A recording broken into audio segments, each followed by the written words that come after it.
हर हर महादेव। जय गुरु जी। शुक्राना गुरु जी। संगत जी, इस महाशिव पुराण की महिमा आप सभी जानते हैं। आप सभी जानते हैं कि इसके श्रवण मात्र से हम इंसानों का कल्याण कितनी आसानी से संभव है। गुरु जी हमेशा कहा करते थे, शिव पुराण पढ़या करो, शिव पुराण पढ़या करो। समझ ना आवे तावी इनु पढ़या करो। एक बारी समझ नहीं आती तो तीसरी बारी समझ जरूर आएगी। संगत जी, मैं बेहद आसान शब्दों में, सरल भाषा में चाहती हूँ कि आपको मैं इस पाठ का महात्म समझा सकूं। तो मुझसे अगर कोई भूल हो जाए तो मुझे माफ कर दीजिएगा, परंतु इस पाठ को बेहद ध्यानपूर्वक सुना कीजिए, क्योंकि एकमात्र यही साधन है जो कलयुग में हम इंसानों का कल्याण और मोक्ष प्रदान करने के लिए एक दिव्य प्रकाश है जो गुरु जी ने हमें दिखाया है। तो जय गुरु जी, शुक्राना गुरु जी। पाठ को अंत तक बेहद ध्यान से सुने। दक्ष की 60 कन्याओं का विवाह दक्ष और वारिणी के यहाँ देवी शिवा का अवतार। दक्ष द्वारा उनकी स्तुति तथा सती के सद्गुणों एवं चेष्टाओं से माता पिता की प्रसन्नता। ब्रह्मा जी कहते हैं, देवर्षि, इसी समय दक्ष के इस बर्ताव को जानकर मैं भी वहां आ पहुंचा और पूर्ववत उन्हें शांत करने के लिए सांत्वना देने लगा। तुम्हारी प्रसन्नता को बढ़ाते हुए मैंने दक्ष के साथ तुम्हारा सुंदर स्नेहपूर्वक संबंध स्थापित कर दिया।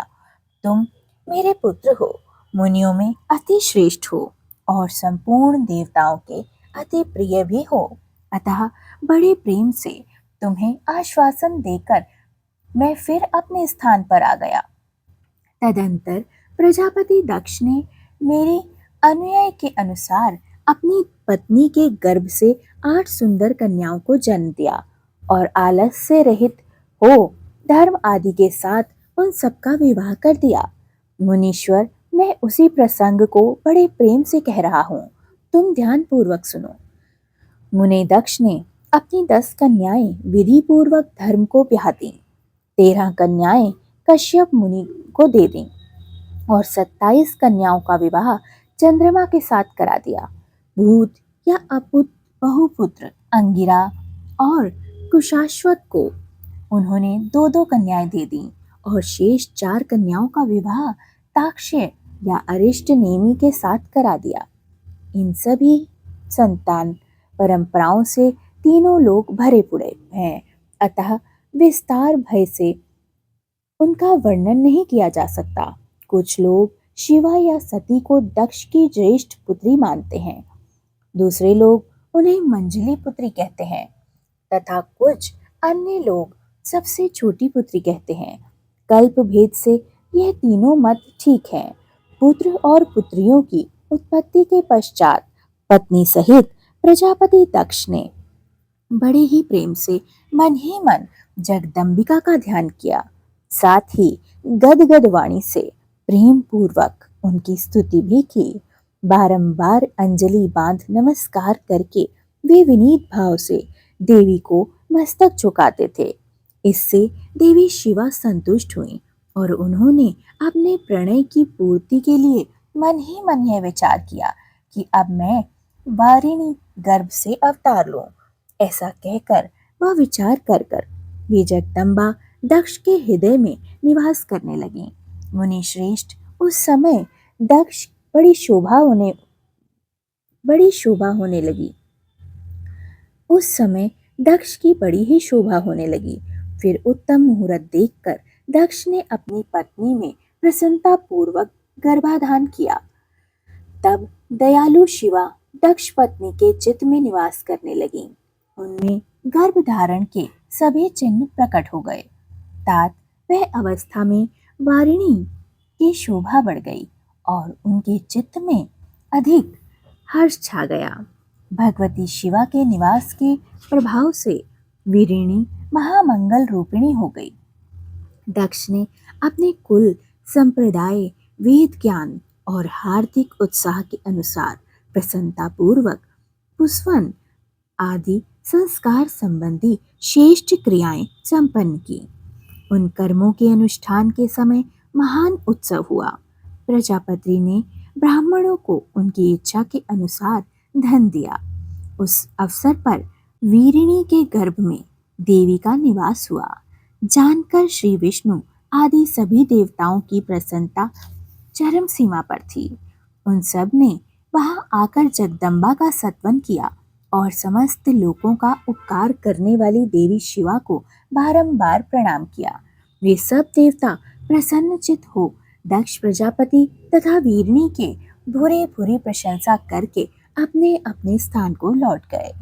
नारद जब 9 महीने बीत गए तब लौकिक गति का निर्वाह कराकर 10वें महीने के पूर्ण होने पर चंद्रमा आदि ग्रहों तथा ताराओं की अनुकूलता के युक्त सुखद मुहूर्त में देवी शिवा गृह ही अपनी माता के सामने प्रकट हुई।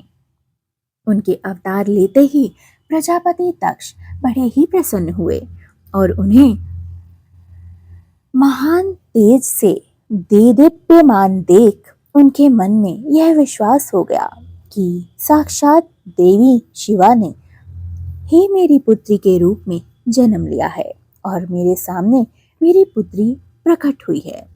उस समय आकाश से फूलों की वर्षा होने लगी, मेघ जल बरसाने लगे।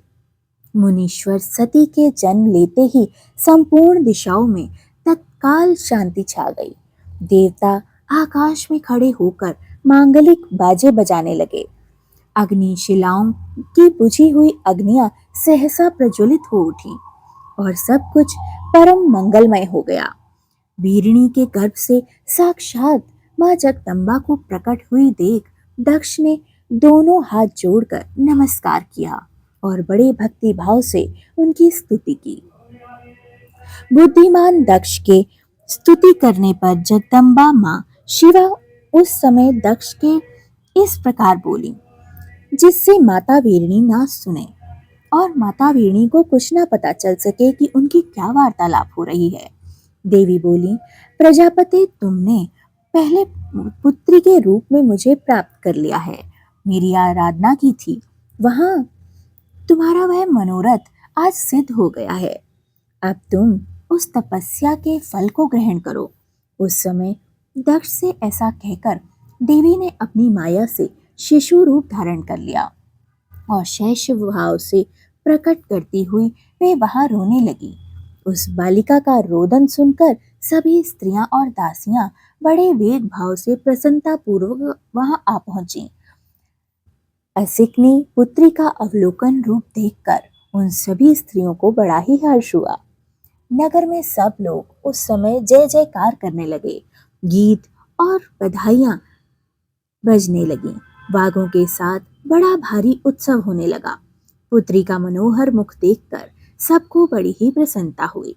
दक्ष ने वैदिक और कुलोचित आचार का विधि पूर्वक अनुष्ठान किया, ब्राह्मणों को दान दिया और दूसरों को भी धन बांटा।